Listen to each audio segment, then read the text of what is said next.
एक बार धनीचंद नाम का एक सेठ था। वो बहुत कंजूस था।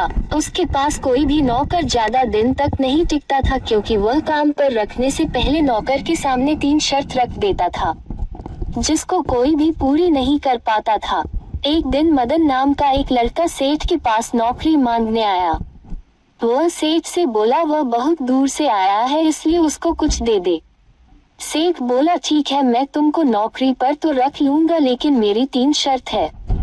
मदन ने शर्त पूछी। सेठ बोला कि तुमको दिन में या रात में जब भी मैं कोई काम बोलूं तुमको वह करना पड़ेगा।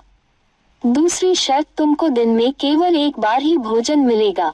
तीसरी शर्त, यदि तुम खुद नौकरी छोड़कर जाते हो तो तुमको मुझे 1 साल का पैसा देना होगा। मदन सेठ की सारी शर्त मान गया। सेठ बहुत कंजूस था। वो मदन को गोदाम से भारी भारी बोरियां लाने को कहता और दिन में केवल एक बार ही सूखा भोजन देता था, जिससे वह दिन प्रतिदिन कमजोर होता जा रहा था। कुछ दिन तक ऐसा ही चलता रहा। एक दिन सेठ की बीवी ने उसको भोजन में बहुत कम रोटी दी। मदन ने बोला इतना काम करने के बाद इतना कम भोजन? तो सेठ ने बोला तू काम ही कितना करता है। मदन कुछ दिन बाद सेठ से नौकरी छोड़ने को बोला।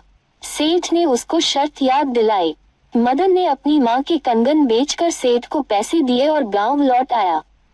एक दिन गांव में मदन को उसका दोस्त रमेश मिल गया। रमेश ने मदन से परेशानी का कारण पूछा तो मदन ने सारी बात रमेश को बता दी।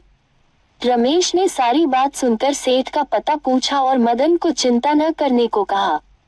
रमेश उस सेठ के पास गया और उससे काम मांगा।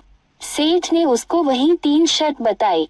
रमेश बोला सेठ जी, मैं तो आपकी 3 शर्त मानने के लिए तैयार हूँ, लेकिन आपको भी मेरी एक शर्त को मानना होगा।